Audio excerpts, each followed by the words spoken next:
Pakinggan ang espesyal na pagtatanghal ng regional stations para sa pagdiriwang ng ika-72 taon ng katapatan ng ating Panginoon sa mga himpilan ng Far East Broadcasting Company.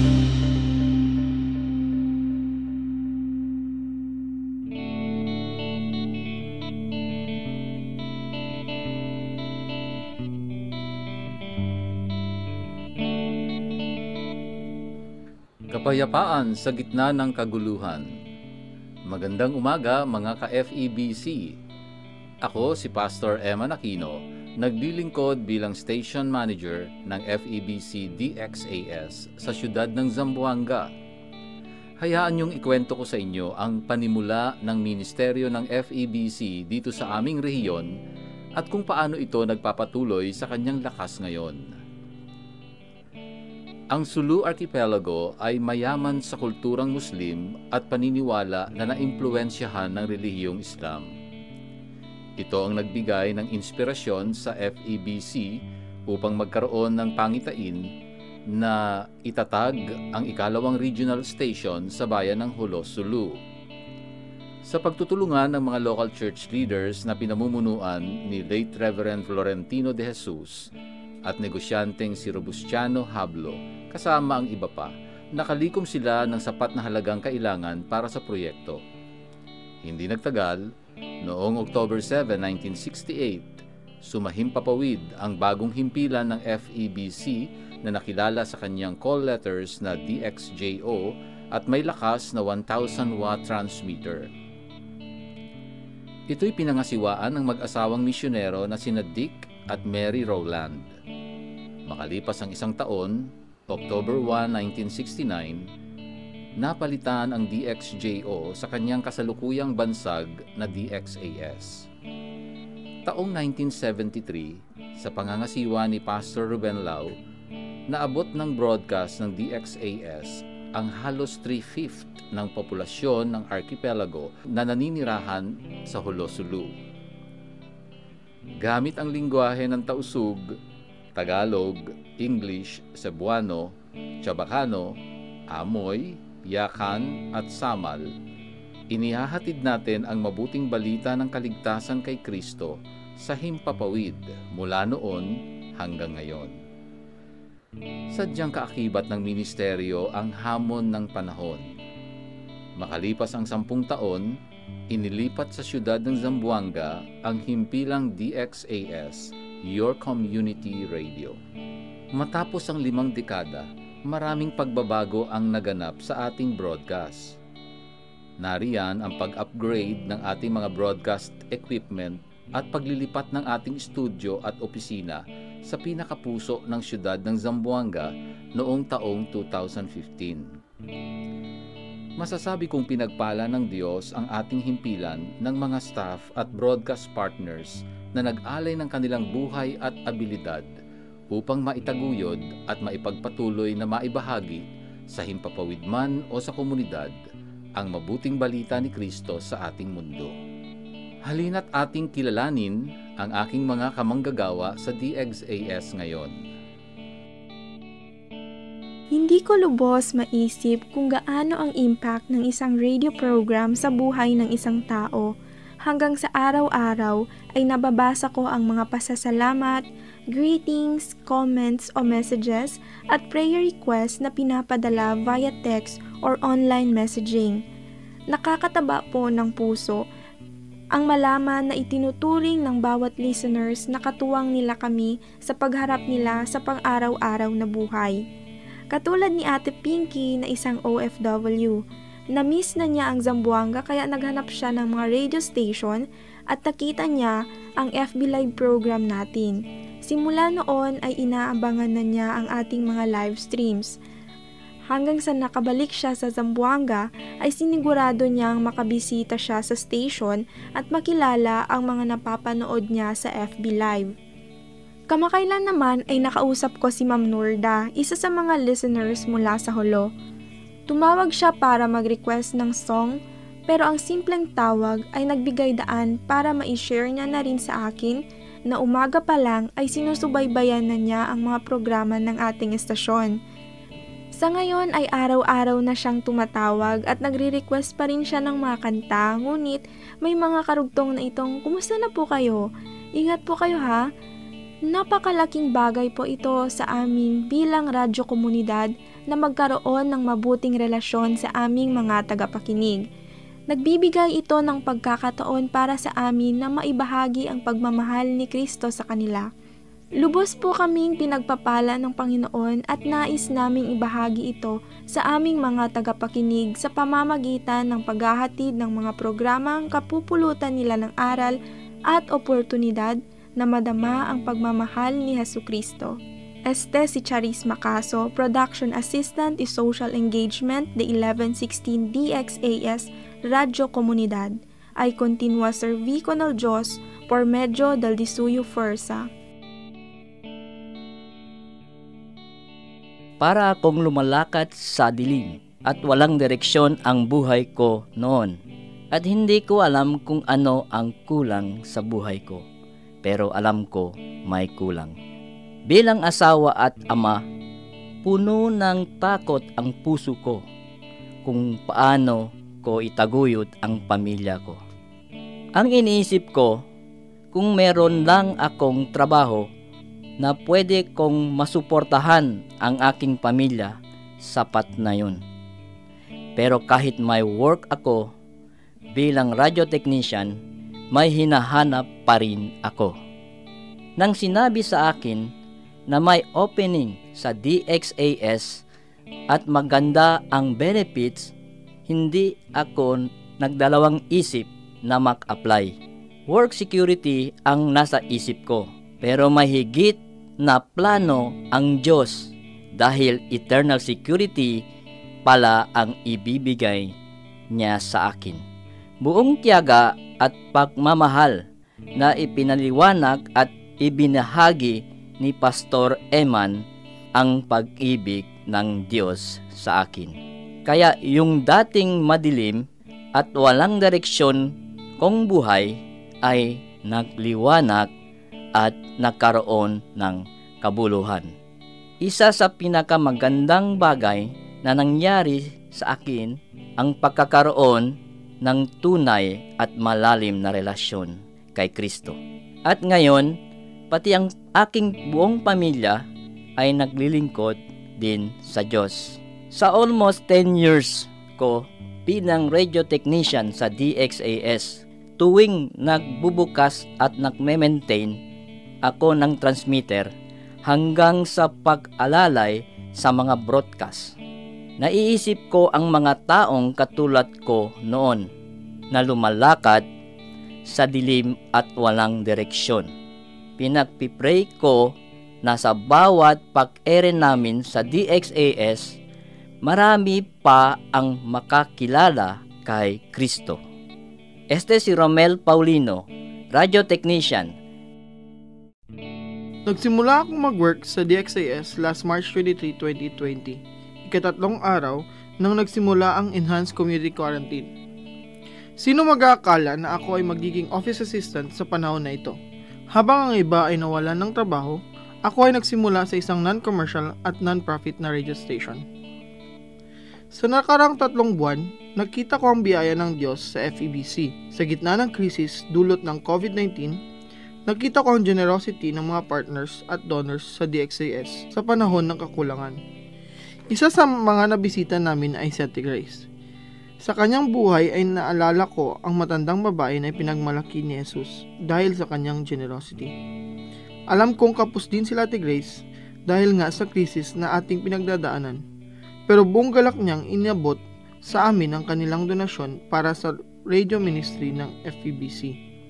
Sa isip ko, imbes na gamitin niya ang pera para sa kanyang pamilya, ay pinili pa rin niyang ibahagi ito sa FEBC. At dahil dyan, mas lalo akong na-encourage at naniwala sa gawain at ministeryo ng radyo. Salamat po sa inyo na patuloy na nagiging katuwang namin dito sa FEBC para patuloy na maibahagi si Kristo sa mundo. Ako si Clint Albrecht, Office Assistant sa 1116 DXAS Radio Komunidad. Second generation ako sa aming pamilya na naging part ng DXAS. Una po ay ang tatay ko na si Efren na nag-serve bilang utility for 22 years. Kaya nung time na siya ay malapit na mag-retire, sobrang naging saya niya na ako yung papalit sa kanyang trabaho. Bago ako napunta sa DXAS, ay marami na din ako naging work, kaya nanibago talaga ako sa aking mga katrabaho. Hindi po ako sanay sa malumanay na pananalita at kilos. Pakiramdam ko, mababait ang mga tao sa FEBC. Dahil sa work ko dito, palagi ko narinig ang mga bagay patungkol sa Diyos. At dahil dito, unti-unti kong na-realize na binabago din ng Diyos ang puso at pagkatao ko.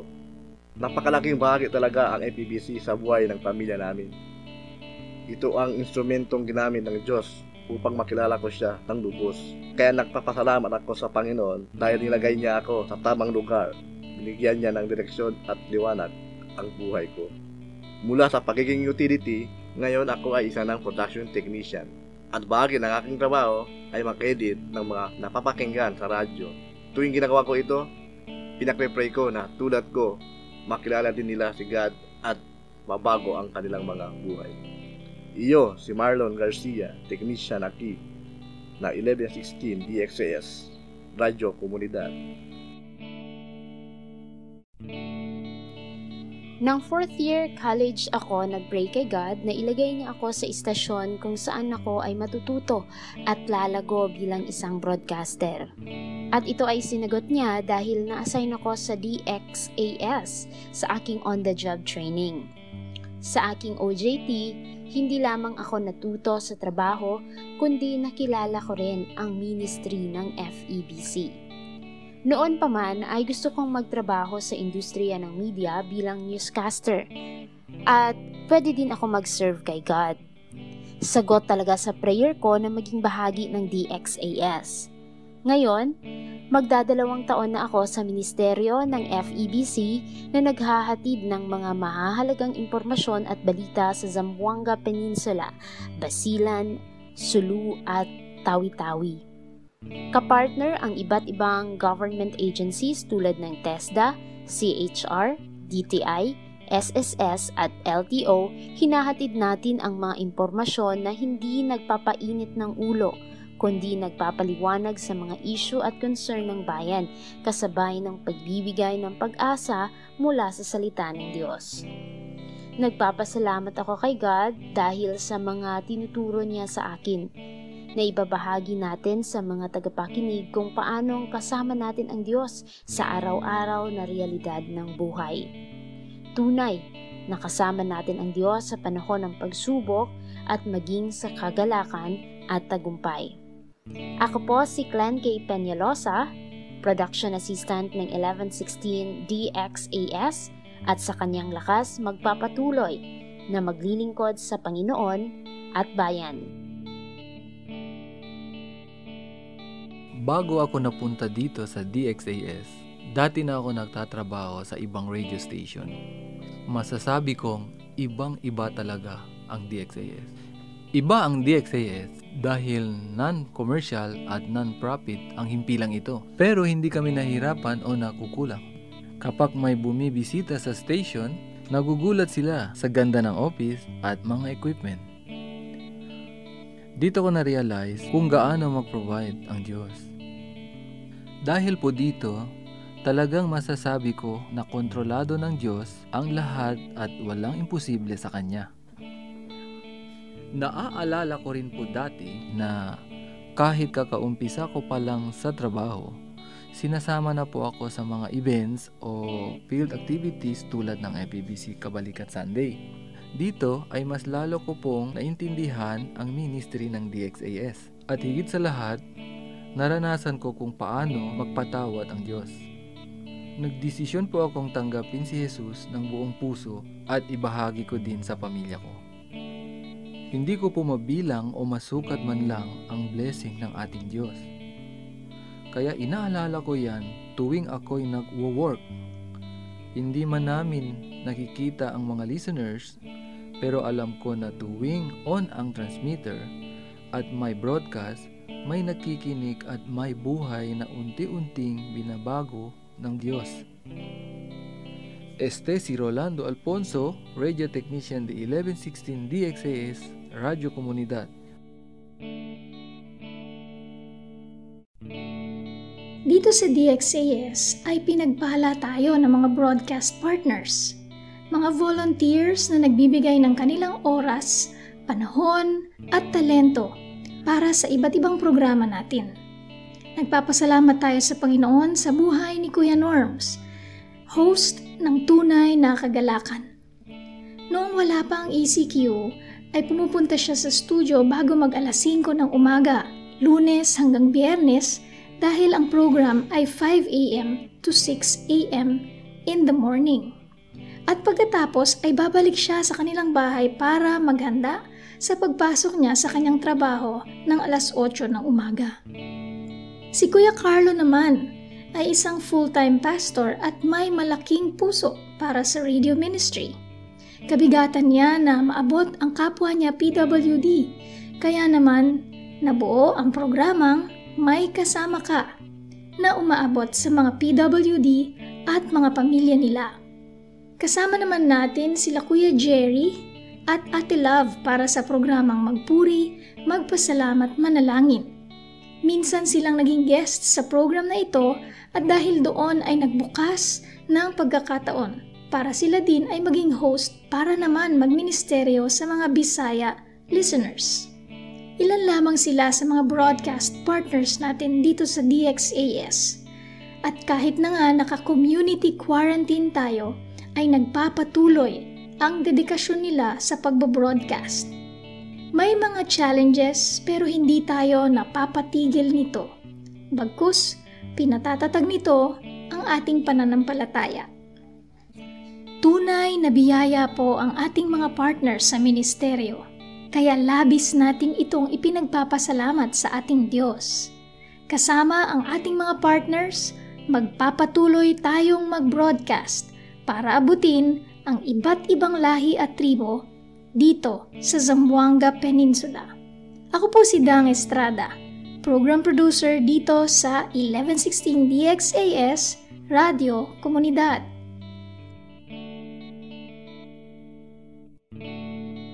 Dahil sa aking background, dumaan ako sa maraming pagsubok, discrimination, at persecution.